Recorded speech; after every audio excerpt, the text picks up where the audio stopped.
Estás escuchando Milenio 3 por Aluka Nanica.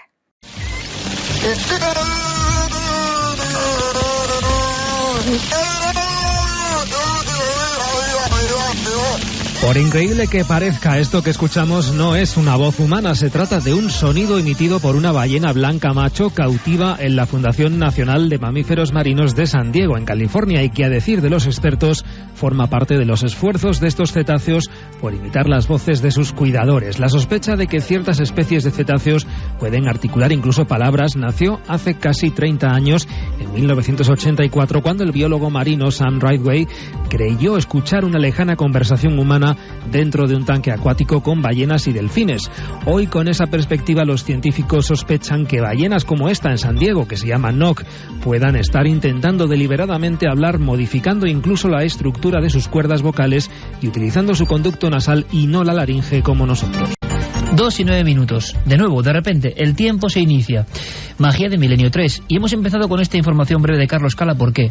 Porque es alucinante. Porque era lo primero que tenía que aparecer en esta hora tan extraña, tan fuera del tiempo, porque parece otro lenguaje desconocido, de verdad.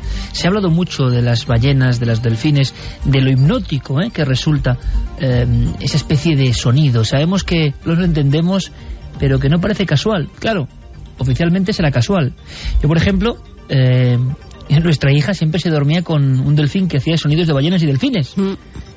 ¿Verdad? Que se lo regaló Enrique de Vicente, por cierto. Sí, es verdad. Y era un efecto tremendo. Claro, yo también me dormía y al final yo tengo que contarlo, y al final yo tenía que dormirme con el delfín, ¿no? Se lo quitaba a mi hija porque pero es verdad.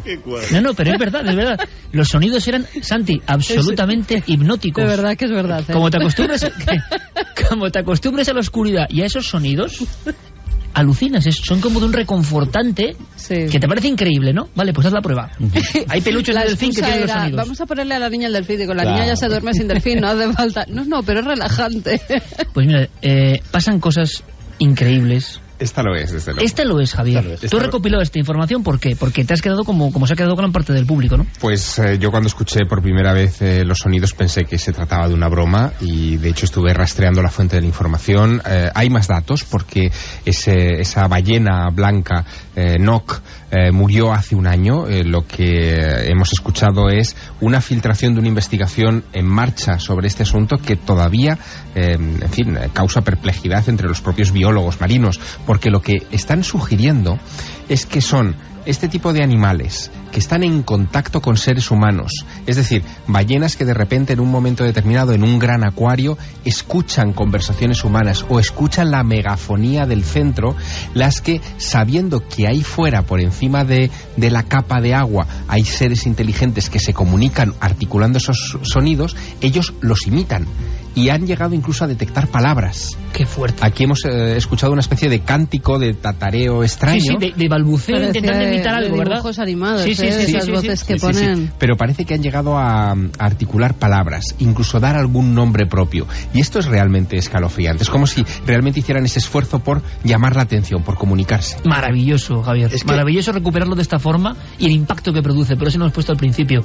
Como si esos animales, por cierto, que parece que hay estudios que indican que algunos cetáceos tienen una enorme inteligencia, hiciesen ese tremendo esfuerzo por comunicarse con lo otro, con lo desconocido. Lo que no hacemos nosotros.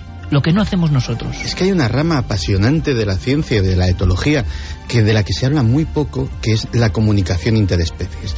Hay muchos científicos que están empleando su esfuerzo y su trabajo en no ya comunicarse de una forma más o menos artificial con los animales, sino que realmente haya una comunicación de palabras, de conceptos. En ese marco se juntan pues ejemplos muy conocidos como los simios, los gorilas, a los que se les han enseñado los rudimentos del lenguaje de gestos, para que, ya que ellos no tienen un aparato fonador, pues puedan articular palabras a través del lenguaje de los sordomudos. Eso se ha conseguido. Pero hay una conciencia, ¿no?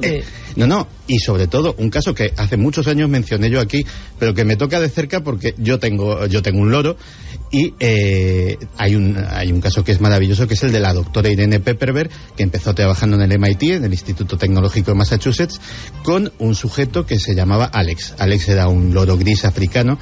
Alex terminó manejando con soltura, porque ellos sí tienen un aparato fonador y ellos sí pueden hablar con voz humana, más de 1000 palabras con sentido, incluidos términos abstractos como todo, nada, evidentemente a hacer pequeñas cuentas matemáticas, a distinguir colores, etcétera, etcétera. Gracias a sus investigaciones, la doctora Pepperberg terminó estimando que los loros, que son animales muy inteligentes, y dentro de las aves, por ejemplo, de las únicas que tienen cultura, cuando digo cultura es que una bandada de loros tiene usos y costumbres que no tiene la cultura, la bandada de 100 kilómetros más allá, aunque sean de la misma especie. Es decir, tienen una cultura propia. Pues terminó estimando que estos animalitos tienen la inteligencia equivalente a un niño humano de 3 años. Y que es muchísima inteligencia. Hombre, es mucho decir, pero desde luego, yo no sé, compañeros, Javier, Noel, si es posible, si podríamos recuperar el sonido de la ballena. No sé si lo tenemos solo, si no empezar la noticia, el sonido no está solo fragmentado, ¿no? Es una pena porque a mí me gustaría poner de nuevo el inicio de la noticia con esta banda sonora, porque creo que es tan especial que merece la pena, Noel. Y luego nos lo llevamos, no pasa nada, no te preocupes. Lo metemos directamente, que nuestra audiencia lo escuche porque va a merecer la pena. La ballena hablando con sonidos que parecen humanos.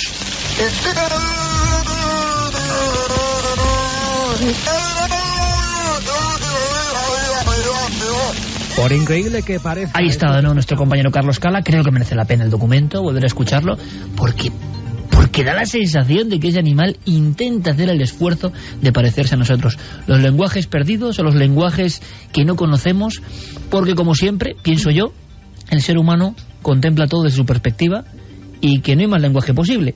Yo tengo una anécdota que, claro, luego esto va a colación de la locura, que todo el mundo va a decir que estoy absolutamente más para allá que para acá, pero a mí me ha ocurrido esa anécdota con mi hija y yo la cuento porque es real. O sea, yo lo he vivido así y es así.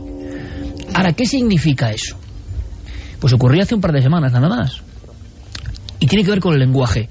Por supuesto, nuestra hija, que va a cumplir 10 años, madre mía, 10 meses. ¿Cómo ha crecido en un 10 meses, no, dice sonidos, dice cositas, pero no llega a hablar, claro. Sí, papá, mamá, pero y poco más. A ver qué opináis y a ver si la audiencia ya directamente me echa del programa después de contar esto, ¿no? Porque es como un poco increíble, pero tiene que ver con esto que estamos analizando, que no entendemos y que seguramente lo más fácil es decir, cosas de locos, ¿no? O cosas de niños.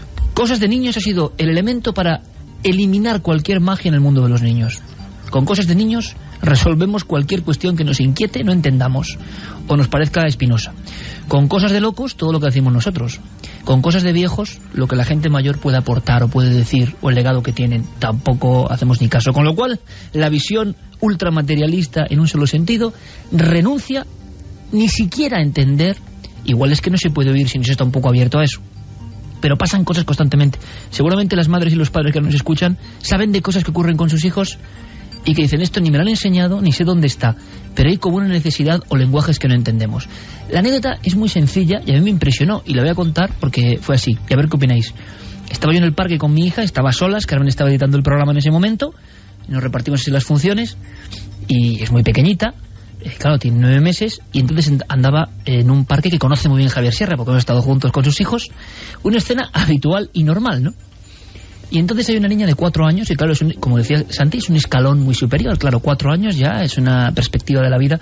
Una niña maravillosa que se aproxima a mi hija Alma y le da muchos besos y le dice que ve más guapo, que no sé qué, que no sé cuántos, la curruca, tal. Una amistad de esas y nuestra hija, por fortuna, que es muy risueña, pues venga a reír y hacer carantoñas y no sé qué. Y en un momento dado yo, asistiendo a ese momento que me parece hermoso, en vez de estar editando el programa, que es lo que tenía que hacer, pero mira, ya estaba yo para eso. Por eso. Y entonces me voy con ellos debajo de un árbol en el Retiro. Tú sabes muy bien, además, incluso yo creo qué árbol es, porque hemos estado ahí, Javier, tú y yo, y estamos la niña de 4 años, mi hija de 9 meses y yo. Con la extraña mirada, imagino, de muchas nanis y esta gente que cuida niños que estaban diciendo, ¿qué hace este tío aquí haciendo qué? Bueno, yo os doy mi palabra y lo cuento porque lo he vivido y yo no sé qué es, pero seguro que no es solo de nuestra hija, ni mucho menos, para nada, sino de muchas niñas y niños del mundo a los cuales no se les hace caso, o nos han enseñado a decir cosas de niños, y ya está, como en todo en la vida, ¿no? Resulta que la niña de 4 años está como haciendo que habla con mi hija, y mi hija hace un sonido, nuestra hija hace un sonido que es como, así una cosa que dice eso, como si la ballena que hemos escuchado dijera otras cosas que nosotros solo escuchamos una franja. Objetivamente, o para mis oídos, dijo una cosita así. Esa niña, Lola, que no la he vuelto a ver, me dice, uy, ¿por qué ha dicho papi a galopar? Y yo me quedo así mirando a esa niña de 4 años, digo, ¿tú qué has oído? Papi a galopar, y dice la niña, ¿qué es a galopar? No era una palabra de su propio lenguaje. Esa niña me lo preguntaba porque la niña, mi hija, solo había dicho, el juego habitual que hacemos su madre y yo con ella es al trote, a galopar, haciéndole como si fuera... Al paso, al trote, al galope, lo que se hace con los niños. Y esa niña de 4 años, escuchando... Ella se divierte muchísimo y siempre quiere que se lo hagamos. Esa misma mañana habíamos estado jugando a eso. Esa niña de 4 años, escuchando lo que parecía una onomatopeya suelta, interpretó, yo no sé cómo, qué significaba eso. Quiere decir que se estaban hablando, que hay códigos que no entendemos, que hay yo que sé que hay, porque esa niña ni siquiera entendía lo que era galopar y por eso me lo preguntaba. Yo insistí, ¿pero has escuchado eso? Mi hija de 9 meses, cuando estoy, asentía riéndose. Es decir, una conversación de niños, sonidos. Voy a... Esa ballena que hemos escuchado, o cualquier animal, está interpretando cosas. En nuestra forma de ver las cosas y el sentido de la vida, tienen que ser sonidos sin ninguna estructura, claro, como todo lo controlamos nosotros, pero quién sabe. La naturaleza tiene sus normas que el hombre no conoce, creo yo. Eso me ha pasado, Javier. Te lo aseguro que me ha pasado. Me quedé como un fantasma, o sea, dije, ¿qué ha pasado aquí? No sabía si llorar de emoción o sobrecogerme. Luego ambas se despidieron con la manito y dije, ¿cómo esta niña? Lógicamente, científicamente, casualidad. Claro, casualidad. La niña dijo, y dijo, ¿qué significa papi a galopar? O sea, es increíble y me ha pasado. Estas cosas ocurren, pasan. Pasan. Claro, y son como punto del iceberg, ¿de qué? Tan importante es el aparato fonador de Alma cuando hizo esa interjección, como el aparato auditivo de esa niña de 4 años que lo supo interpretar. Esto es además en el mundo de los niños muy recurrente. Hay muchos niños, sobre todo cuando empiezan a hablar en sus primeros estadios, que cuentan cosas, hablan sin parar en un lenguaje que es indescifrable para todo el mundo salvo para su madre o para su padre. Es decir, porque se ha producido una conexión. El oído del padre o de la madre son capaces de descifrar lo que está hablando esa niña, porque lo habla. Pero en este caso ni siquiera era posible, no, Javier, ante la brevedad de la expresión. Es que quizás si se observara... Bueno, quizá ya entre los niños otros lenguajes no... Ahí voy, es decir, a lo que voy es que... Estoy convencido, claro, de que ellos pueden conectar de alguna forma. Eso es, si lo reducimos todo a una cuestión objetiva, es decir, si nosotros grabáramos ese parloteo de un bebé y lo analizáramos, lo ralentizáramos, lo cambiáramos de frecuencia para tratar de convertirlo en algo inteligible, probablemente fracasaríamos. Es como si hubiera, además... Porque lo estamos interpretando con nuestra forma de ver. Exacto. Es como si hubiera, además del sonido, algo en otra pista invisible, quizá podríamos llamarla telepática, sí. quizá de transmisión de pensamiento, lo sé, lo que fuere, que es el que transmite, el que lleva el contenido auténtico. Perfecto. Y así como hemos olvidado el lenguaje secreto de los niños, o el lenguaje de los ángeles, que decían en la antigüedad, ¿no es lo mismo esto de la ballena? ¿No es lo mismo... ¿No radica en la misma esencia la relación del hombre y las pinturas prehistóricas y sus ritos? No, que nosotros ya no podemos entenderlo simplemente. Es más, y en la visión de los niños también, que ven otro mundo, otras cosas, otros niños, esos amigos imaginarios que ven muchísimos niños. Tal vez es un mundo que nosotros hemos olvidado y que solo es visible para una determinada, hasta una determinada incluso edad. Eso es relativamente conocido y siempre analizado con las estrictas vías de la psiquiatría, lo que se conoce o lo que tú quieras. Pero en el ambiente del lenguaje, menos incluso, pero están ocurriendo cosas. Ahora nosotros, el adulto medio, con enseñanza media, con percepción de la vida media, cotidiana y políticamente correcta, jamás se va a poner en disposición ni siquiera de decir, bueno, claro, es mucho más sencillo decir tonterías de la niña de 4 años y de mi hija. Pero es que nosotros... ahí está pasando algo que nos estamos dejando, sí. Pero es que nosotros además hemos perdido, y más al hilo aún con la noticia, hemos perdido el lenguaje de los animales.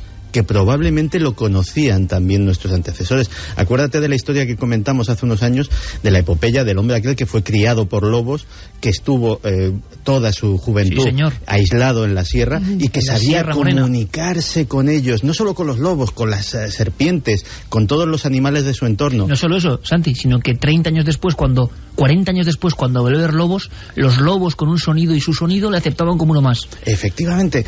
Entonces, claro, nosotros vivimos en una burbuja de civilización y de racionalismo en la cual hemos pagado un precio a cambio. Y ese precio muchas veces es habernos olvidado de cosas muy naturales, de cosas como el poder hablar, entre comillas, con nuestros hijos que todavía no saben hablar, el poder hablar con nuestros animales, cosa que evidentemente ya no se hace. O sea, cosas como el encantador de perros es porque en el fondo es un señor que ha recuperado en cierto sentido esa capacidad para comunicarse. Sí, pero cuando llevas mucho tiempo viviendo con un animal, al final sabes cuáles son sus sonidos. O sea, yo distingo perfectamente cuando mis perros hacen el sonido de que quieren salir, de que hay peligro, de que viene alguien desconocido, de que tienen sed o de que tienen hambre. Y es con un sonido, ni siquiera es estar viendo los que van a sus pozales a comer. Con un simple ladrido ya sabes lo que le pasa a tus animales cuando llevan muchos años contigo, ya los llegas a conocer. Por eso mismo esta noticia impresionante en cuanto a la banda sonora del sonido de la ballena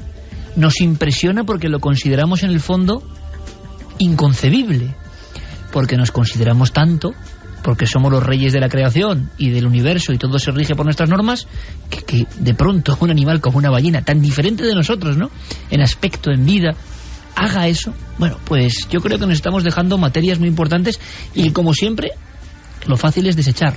Desechar y seguir por la misma senda, ¿no? La gran pregunta que a mí me suscita esta noticia y bueno, que quedará sin responder es ¿qué quería contarnos Nock? Sí. ¿Cuál era el mensaje que quería transmitirnos esa ballena blanca en San Diego, California?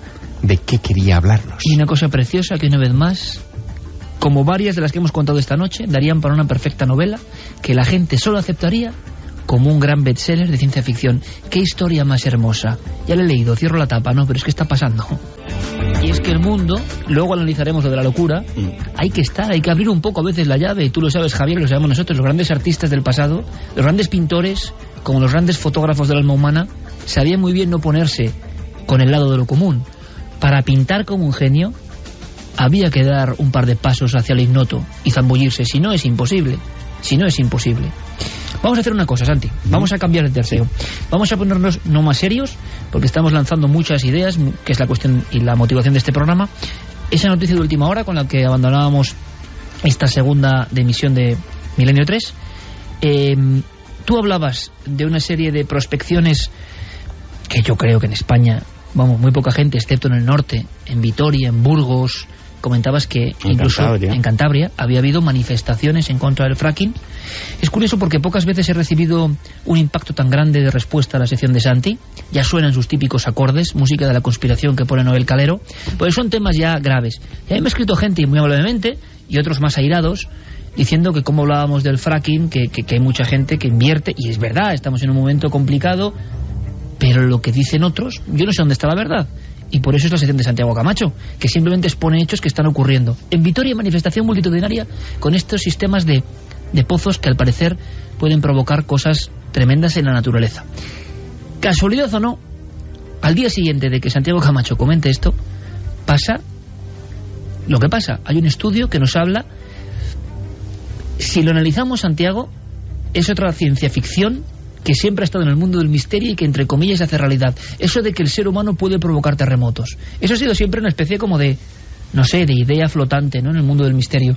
Y resulta que con una cosa, por cierto, tan desgraciada, ¿no?, tan tremenda como lo de Lorca, no nosotros, no la gente del misterio. Sí, que todavía la gente está viviendo las consecuencias en Lorca, que mucha gente ni siquiera tiene casa hoy en día. Bueno, mandamos un abrazo a toda la gente de Lorca. La verdad es que es un pueblo que está sufriendo muchísimo. Es un pueblo con un patrimonio arqueológico e histórico impresionante, Lorca, y mandamos, porque sabemos que tenemos mucha audiencia allí, un abrazo a toda la buena gente de Lorca, que saben por qué contamos esto. Porque igual ahí está, no lo sé, una raíz importante de lo que ocurrió. Sería la primera vez en la historia que yo sepa, Santiago, que se habla de terremotos provocados por personas por acciones del ser humano sobre la naturaleza. ¿Qué ha pasado? ¿Qué se ha dicho? ¿Qué sabemos? Pues mira, la noticia venía, como muy bien dices, el lunes y procede ni más ni menos que de Nature Geoscience, es decir, la sección de la revista Nature, una de las más prestigiosas del mundo en el campo científico, dedicada a la geología, a la geociencia. Pues bien, un equipo de investigadores de la Universidad de Ontario, dirigido por Pablo González, ha descubierto, y no solo descubierto, sino demostrado, que el terremoto de Lorca, del 11 de mayo del pasado 2011, pues fue posiblemente provocado por la sobreexplotación de los acuíferos de la zona. Para ellos han valido de una vigilancia con satélites, han estado comparando imágenes de los satélites de antes, de después, comparando las alturas a nivel milimétrico con mediciones láser, y han comprobado que básicamente la diferencia de esa sobreexplotación, debajo de Lorca y de toda la zona hay un acuífero inmenso, un gran lago subterráneo. Ese lago subterráneo, tras décadas de explotación, ha perdido, agárrate a la mesa, 250 metros de profundidad. Es decir, imagínate, pues... ¿Pero cómo era el lago entonces? Pues puede tener posiblemente miles de metros, pero ha dejado un hueco de 250 metros de alto, es decir, del tamaño del edificio más grande de España. Incluso más grande. Hombre, muchísimo más, el doble. Casi el doble. Claro. Entonces, es una altura considerable. Eso, que estaba, entre otras cosas, sujetado por la propia presión del agua, ha generado una bóveda vacía que poco a poco se ha ido desplomando y ha provocado un corrimiento de tierras. Y era el artículo, evidentemente, para los geólogos y para la gente experta en el tema, parece ser que es impecable en su planteamiento científico. De hecho, en esta revista, antes de que se publique un trabajo, tiene que ser contrastado por otros científicos que analizan el método, los datos, etcétera, etcétera, y ya pasado ese filtro se publica. Y efectivamente no sería, fíjate, el primer caso, pero desde luego sí es el primer caso en España. Hay un caso de los años 70 que también se demostró que sucedió en un terremoto en Texas, que fue justamente el caso contrario. En la zona del terremoto se inyectaron aguas residuales a presión. Se aprovechó... Un poco fracking, entonces. Sí, pero básicamente para deshacerse de ellas. O sea, se aprovechó que había un hueco, que había una enorme bóveda geológica, y dijeron, pues esto es un depósito de aguas residuales absolutamente maravilloso. El ejemplo del hombre tomando la tierra como eso, su garaje. Pues esto es lo que hicieron, fue hacer un agujero, poner una tubería e inyectar a presión aguas residuales, pues, de núcleos urbanos, de industrias, etcétera, etcétera. No fue tanto el contenido de esas aguas como la presión la que acabó por desmoronar ese terreno y también provocar un terremoto. Así que sí, efectivamente, eso que sugeríamos en esa intervención de la cara oculta, de que la acción del hombre sobre el terreno puede modificar y por tanto pues provocar algún tipo de temblor de tierra, en este caso en un asunto que subrayamos para no añadir más leña al fuego de la polémica del fracking, que no tiene nada que ver con el fracking, ni hay ninguna explotación de fracking a 300 kilómetros de distancia de la zona, sino que tiene que ver con lo más corriente del mundo, con algo que se ha hecho desde que el hombre es hombre, que es extraer agua de los pozos, extraer agua del fondo de la tierra. Pues eso tan sencillo y tan ancestral puede tener consecuencias. Hemos hablado con Luis Miguel Domínguez, el célebre biólogo, zoólogo y compañero y amigo de este programa, que estaba como muy colérico casi con lo que está pasando. Sí, Luis Miguel, de hecho, siempre ha sido un defensor de la naturaleza, y para él todas las técnicas invasivas, sean sobre la tierra o bajo ella, pues suponen un problema. Y lógicamente, pues él está muy concienciado con esta historia. Es verdad que reduce las emisiones de CO2, pero también es verdad, y esto en Estados Unidos se sabe, y se sabe bien, que las emisiones de gas metano son mayores que por el sistema tradicional. Yo estoy en contra del fracking. Estoy muy preocupado con el hecho de que alguien se plantee llevarlo a cabo en el subsuelo de nuestra tierra, especialmente del norte de la península ibérica, sobre todo ahora que sabemos que el terremoto de Lorca ha estado animado, propiciado, empujado por la sobreexplotación de los acuíferos. Así que cuidadito, porque lo que hagamos en el subsuelo puede sin duda tener consecuencias terribles. Y como siempre digo, en materia de medio ambiente es mejor prevenir que curar. No al fracking en España ni en ningún sitio. Palabras y opinión de Luis Miguel Domínguez hablando de ese fenómeno que, repito, no tiene que ver con lo de Lorca, por lo que parece, pero que sí ha motivado. A mí me impresionó. Hombre, en una casa o en una calle, en un esquinazo donde yo he pasado casi parte de mi infancia, en Vitoria, y veo un montón de gente, porque Santi lo trae a la televisión, ese documento, con pancartas, fracking, ¿no? ¿Y esto qué es, no? Y Santi nos lo explicaba. Esas manifestaciones están ocurriendo por este sistema. Y la última nota es eso, que Cantabria prohíbe este tipo de explotaciones porque algo debe ocurrir, ¿no? Parece ser. Las voces en contra son muchas. También en esta ocasión pues voy a ponerme del otro lado y también voy a explicar un poco las razones de las voces a favor, que bien está ser un poco ecuánime. Básicamente estamos hablando de que la explotación por medio del fracking permite extraer gas de donde no lo hay, o de donde sería imposible hacerlo de otra manera, que son las micro burbujas que en los materiales bituminosos, en la pizarra, etcétera, etcétera, se acumulan de ese gas. Eso permite que en una zona como es la que está ahora mismo en tela de juicio se pueda extraer una cantidad de gas suficiente para abastecer a todo el país durante 6 años o para abastecer al País Vasco durante 60. Es decir, estamos hablando de una cantidad de dinero para las arcas públicas, que ese gas lo tenemos que importar de otros sitios, enorme. ¿Cuál es el coste? Pues claro, el coste... la balanza, ¿no?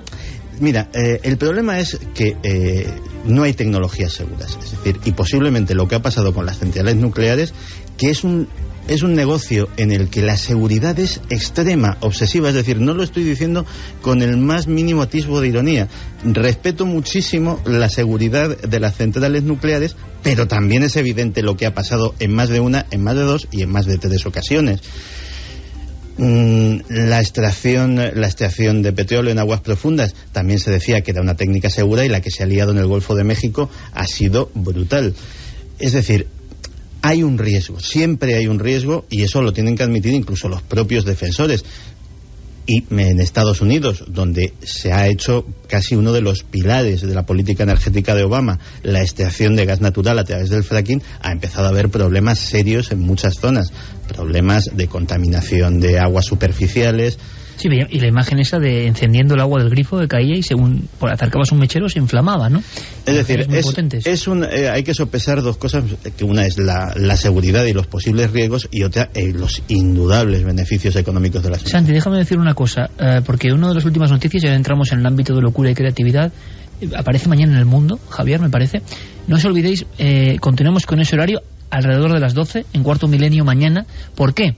Porque imagino que muchos estarán muy impactados con la película de Lo Imposible, que ha sido un tsunami de impacto emocional.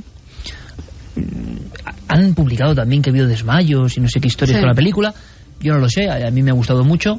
Me parece que en su sentido profundo cuenta cosas muy interesantes, pero lo que vamos a hacer el domingo, y os invito a conocerlo, y anunciando además este nuevo horario más pronto, hemos hecho un dossier que se llama Más allá de lo imposible. Vamos a contaros precisamente por qué, por ejemplo, los animales... Os dejo solo un dato. 3 olas de 24 metros. Solo os dejo este dato porque de ahí pasaremos a un montón de historias del misterio, lo que no se ha contado nunca. Y conectaremos con el lugar de los hechos, además, con periodistas que se han fijado en este elemento. No solo las historias de fantasmas, de lugares que los tailandeses, por ejemplo, no quieren volver a ellas por mucho que se reformen, por la cantidad de cuerpos sin nombre enterrados allí, que eso es tabú absolutamente, pero hay cosas incluso, si cabe, más interesantes en relación a lo que estábamos contando de la ballena. Solo es el detalle. Una de las 3 olas llega al Parque Natural de Yala, donde hay miles de especies salvajes. Además, en uno de los ecosistemas o biosistemas más atractivos, ¿no?, como es el de esa zona del planeta. Pues bien, no aparece un solo cadáver de animal, no aparece un solo cadáver de elefante, no aparece un solo cadáver de búfalo del Índico, no aparece un solo leopardo o animal que pueda existir, tigre, perdón, o leopardo. ¿Qué pasa? ¿Qué ocurre? Y los únicos animales, os dejo solo este detalle, un poco de detectives, que aparecen son los perros domesticados e incluso el ganado vacuno, que ha tenido mucho contacto con el hombre. En el tsunami del 2004 de Indonesia, ningún animal salvaje, ningún animal de características selváticas, ningún animal libre murió. Todos se marcharon un poco antes. Lo hicieron también algunas tribus, más o menos rudimentarias. Solo los animales que se habían acomodado a nuestra forma de vivir fueron sorprendidos por el tsunami. Es impresionante. Y ocurrió. Y mañana en Cuarto Milenio lo contamos todo con imágenes. ¿Va a haber un viaje al centro de la Tierra? Bueno, la noticia podría ser un destello más en este prisma de informaciones que estamos manejando esta noche en Milenio 3. Al hilo del fracking y de las perforaciones en la corteza terrestre. Son perforaciones las del fracking de hasta 4.000 metros, es decir, que son de un gran calado. Pues a raíz de todo esto, ahora ha salido una noticia que mañana va a publicar el diario El Mundo, Carlos Fresneda, que es el corresponsal de Londres del periódico, en donde se hace eco de la reactivación de un proyecto curiosísimo que ya en 1966 los Estados Unidos habían intentado poner en marcha y finalmente desestimaron. Es el proyecto Mohole, y lo que pretende es seleccionar una zona en alguna de las 3 grandes fosas marinas del planeta, en Costa Rica, en la Baja California o en Hawái, donde colocar un buque que perfore el fondo de esas fosas marinas. El fondo del fondo, ¿no? El fondo del fondo, coloque una especie de tubería de 30 centímetros de grosor que penetre en la corteza terrestre hasta 6 kilómetros, 6.000 metros, para llegar al manto, que es una zona absolutamente inédita para nosotros. No se ha llegado nunca, ¿no? No se ha llegado jamás, no se sabe cómo es. Se sospecha, hipotéticamente... Ese dibujo que todos hemos hecho en la escuela, ¿verdad? Exactamente. Se sospecha que está formado por rocas viscosas, en fin, quizá nos encontremos con otro estado de la materia precisamente por las grandes presiones, y desde luego el empeño científico de este proyecto Mohole, que va a ser un proyecto internacional y que pretende culminar con éxito en el 2020, es impresionante. Se pretende diseñar incluso un nuevo tipo de taladro que sea capaz de hacer esa cata, esa perforación, pero tiene que ser un taladro de una tecnología que hoy no conocemos, que hoy no existe. Claro, que soporte esas temperaturas, ¿no? Que soporte esas temperaturas, esas presiones. Esa presión, claro. Exacto, y que llegue a esa cota y que de ahí pueda extraer, aunque sea una raspadura, una pequeña muestra que nos diga cómo es el corazón del planeta en el que habitamos y del que no tenemos, a fecha de hoy, ni la más remota idea. Acaba de ocurrir algo en esta hora tan especial. Daniel Fernández, nuestro compañero de servicios informativos, nos pide paso rápidamente. La información es lo primero. Ha ocurrido algo, compañero, de última hora. ¿Qué tal, Iker? Buenas noches. Hay una operación policial importante contra ETA en Francia. Ana Terradillos, buenas noches. Parece que tenemos problemas con esa conexión con Ana Terradillos. Bueno, pues en unos segundos adelantamos esta información. Por supuesto, una información de última hora, que es lo principal. Parece que ya está Ana Terradillos. Vamos allá. Ana Terradillos, buenas noches.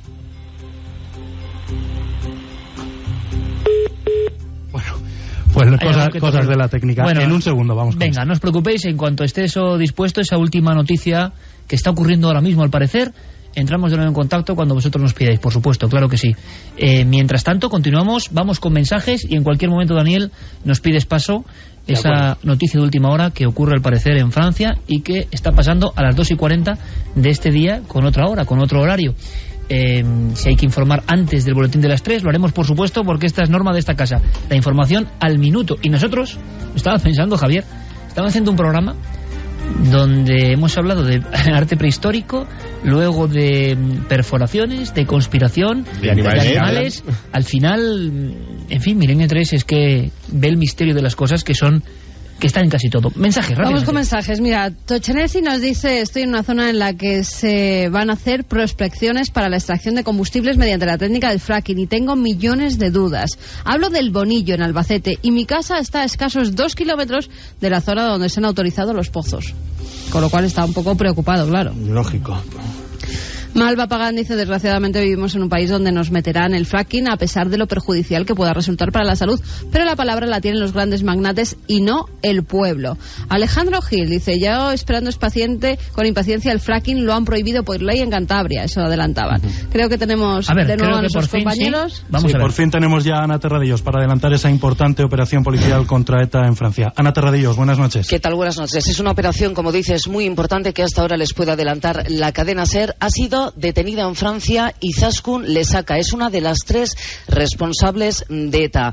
Se le encuadra desde hace años como jefa de la logística militar de ETA e, insisto, ahora mismo es una de las 3 que están dirigiendo a la banda armada. Ha sido detenida junto con otra persona, un hombre que ahora mismo todavía no ha sido identificado, pero se le encuadra también en la misma estructura logística militar. Los 2 han sido detenidos cerca de Lyon, a 70 kilómetros, por la policía francesa con información de la Guardia Civil.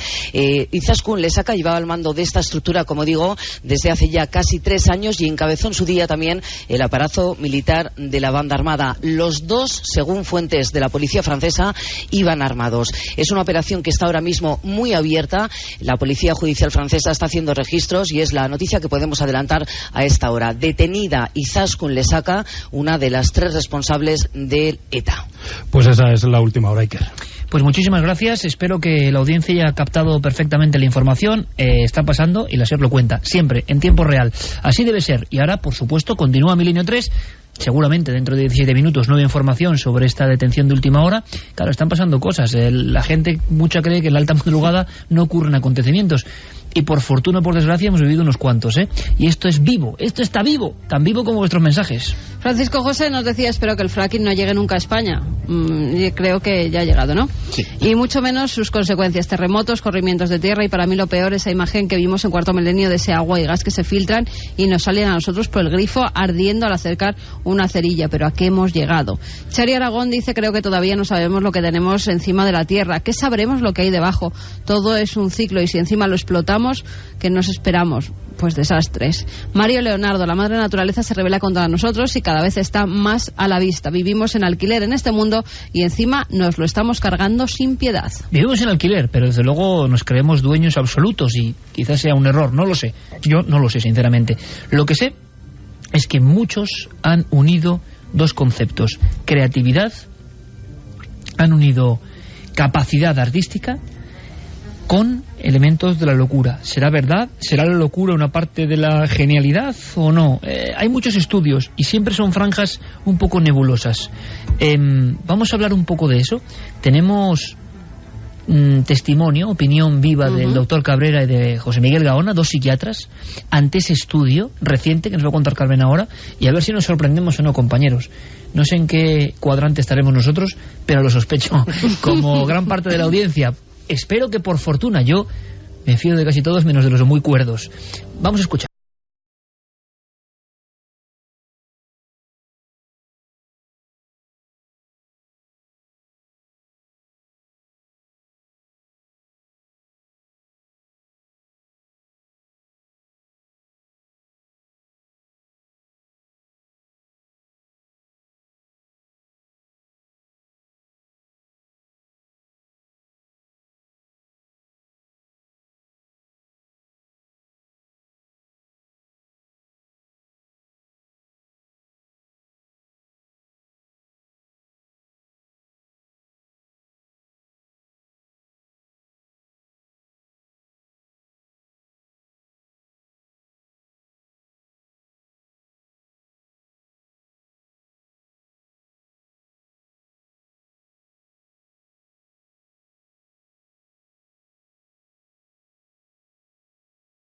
Esto sucede también con el consumo de cierto tipo de drogas, algunas de ellas además con una tradición de creatividad antológica, ¿no? Como es el ácido lisérgico, el LSD, también llamado vulgarmente, también denominados tripis.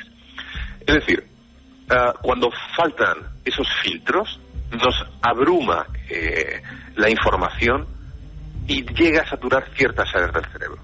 Entonces, nuestra percepción de ese mundo evidentemente es distinto. Acabamos pensando, como vulgarmente se dice, cosas fuera de lo común que traducidas al mundo del arte pues son en muchas ocasiones tremendamente espectaculares. Declaraciones de 2 profesionales, bueno, en torno a un informe, a un estudio que ha surgido ahora.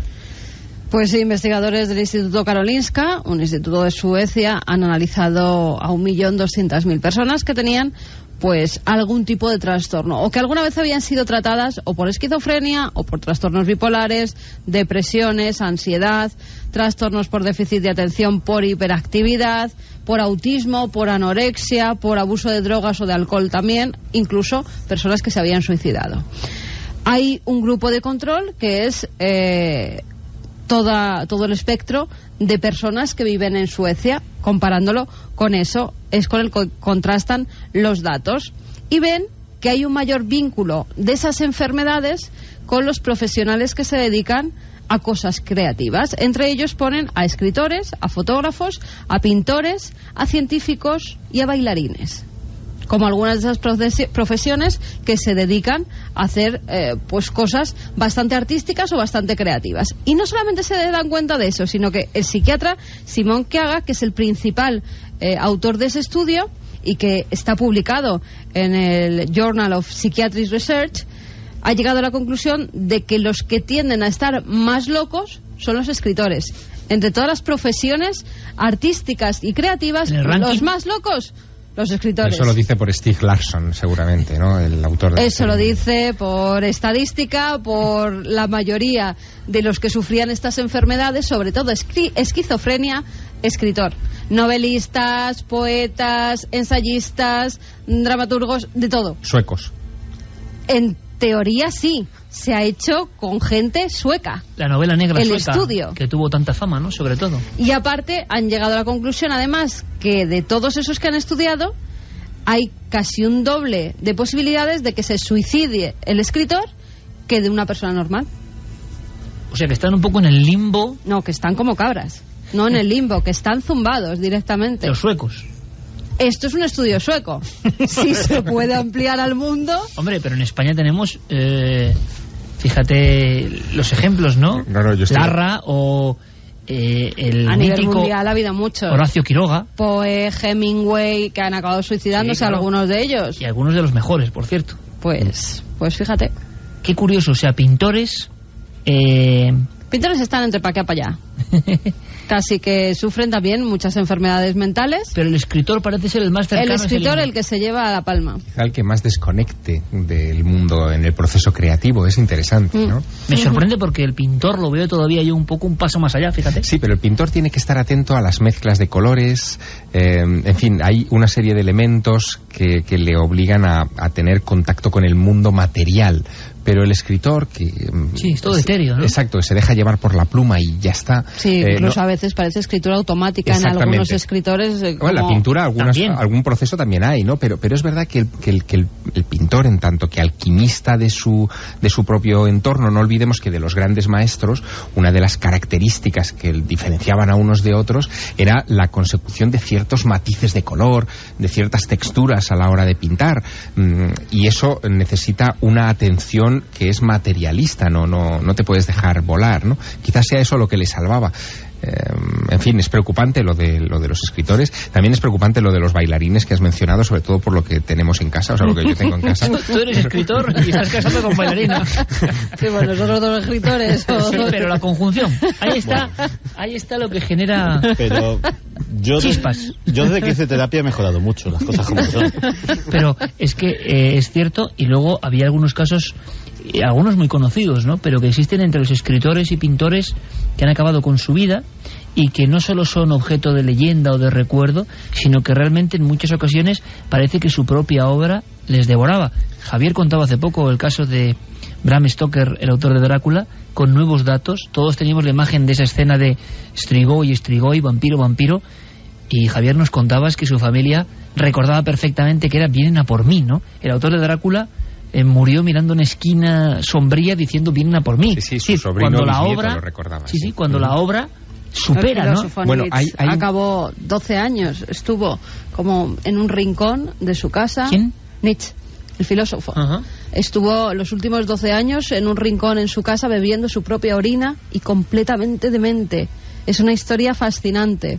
Hay una historia también que yo conocía recientemente gracias a una muy buena amiga que es a su vez muy buena amiga de la familia Picasso, donde se comentaba, incluso se comenta en fechas actuales, algo que era una de las exclamaciones permanentes del genio cuando lo interrumpían en su trabajo o cuando alguien de su propio entorno familiar no comprendía muy bien lo que el pintor estaba plasmando en su obra, ¿no? Y él gritaba en español, cuando él se enfadaba, cuando Picasso se enfadaba, no lo hacía en francés, lo hacía en español, decía, es que yo veo cosas que vosotros no sois capaces de ver. Y es la verdad. Y es la verdad. Y es la pura verdad. Claro, la locura determinante, escuchábamos a Gona y al doctor Cabrera como establecidos en el puro diagnóstico, ¿no? Claro. Pero esa locura de los pintores realmente, se acaba en ella cuando uno se mete mucho en una obra.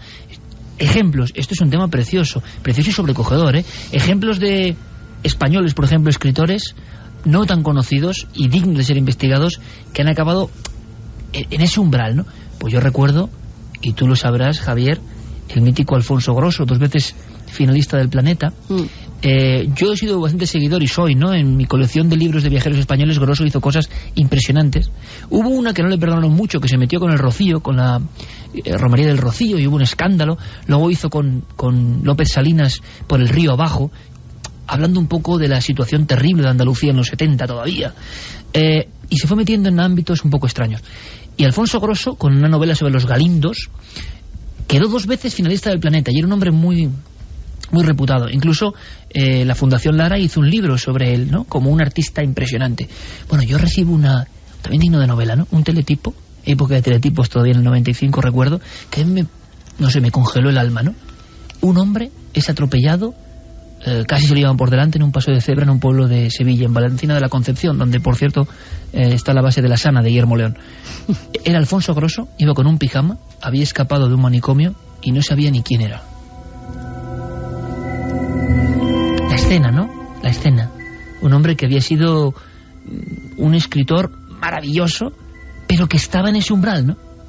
Lo de Nietzsche no sabía exactamente, pero me parece impresionante también. No volví ese detalle, pero me parece impresionante. ¿Hay más casos? Sí, el autor de cuentos de terror, Guy de Maupassant. Sí, claro, Guy de Maupassant, madre mía, que hizo el Orla, el famoso Orla. Pues también se volvió loco, se volvió demente, tenía graves problemas, nerviosos, e intentó suicidarse en 4 ocasiones con una cuchilla intentando degollarse. Hombre, él mismo. Es que eso da para un programa. Es que Sí. Guy de Maupassant hizo... Hay algunas recopilaciones de Valdemar. Hay un retrato que se llama El Orla, que Sí, Jiménez del Oso... lo recreó de alguna forma en un programa extrañísimo que hizo, y era un tipo que está en una casa, es todo primera persona, y ve pasar un barco y saluda al barco. Es su perdición, porque a partir de ese instante algo que llaman el Orla se ha metido dentro de él y le va demacrando, y no sabe el lector si es la locura de ese simple escritor que está descansando o es que realmente es un espectro. Es tan Pues era angustioso. su locura. Era su principal locura. El Orla. Uh-huh. Curiosamente, los autores que más se han metido en el tema del misterio. Hemingway, que también hablaba mucho de la muerte, acabó rajándose un tiro en la cabeza. Que aseguraban que podía ser hereditario porque ya su padre lo había hecho antes. Bueno, hubo mucha polémica también. Philip K. Dick, el autor más llevado al cine del siglo XX, estaba muy mal y estuvo en tratamiento psiquiátrico durante toda la última parte de su vida. Estamos hablando del autor de Blade Runner, de Desafío Total, de Paycheck, de un montón de películas que han sido de éxito, que casi todas tienen que ver con una cosa muy curiosa, que es la naturaleza no absoluta ni del tiempo ni de la realidad. Y él, fíjate, decía que él no escribía sus novelas, que se le sentaba un ángel en el hombro y se las escribía por él. Y no lo decía como una figura poética. Él le había dado nombre y hablaba con ese ángel que le dictaba por las noches sus escritos. ¿Cuántos escritores, Javier, habéis sentido en cierto proceso creativo que salen cosas que luego uno sabe lo que ha escrito? Es políticamente incorrecto hablar de eso, sobre todo en el mundo de las letras, de los escritores vivos, pero es cierto que cuando tienes ocasión, yo la he tenido, de intercambiar impresiones íntimas con algunos de los grandes de las letras. Evidentemente no puedo dar nombres en estas circunstancias, pero sí te cuentan que efectivamente hay momentos en los que se sienten guiados, que ellos pierden el control de la obra y que alguien las escribe por ellos. Es más que una metáfora, y en muchos casos tiene que ver no solo con el proceso material de escribir, de poner por escrito las ideas que le fluyen.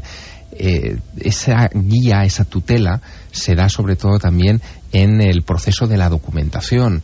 El hecho de que de repente estén tocando un tema difícil y encuentren el libro adecuado, la persona adecuada que les orienta hacia el dato preciso que en ese momento encaja para cerrar perfectamente una estructura narrativa que de otro modo hubiera quedado inconclusa o deficiente. Las extrañas casualidades que se encadenan y que obsesionan todavía más al escritor, que se ve metido en una burbuja aparte. Pues yo te diría, fíjate, que no hay yo te diría que casi no hay un grande de las letras en este país vivo que no haya experimentado en alguna ocasión ese guiño, ese toque extraño. Esa especie de otro yo. Nos hemos quedado casi sin tiempo, parece mentira, en esta en este dossier especial. Santi, aunque sean titulares, comentamos algo de Kennedy casi, o es imposible, es inconcebible, y nos quedamos 10 minutos después. No, yo creo que nos quedamos 10 minutitos, vale. Perfecto. Porque es mínimo me voy a llevar esos 10 minutos. Perfecto, para contarnos qué pasa, y además tenemos testimonio, además tenemos sección de Diego Marañón,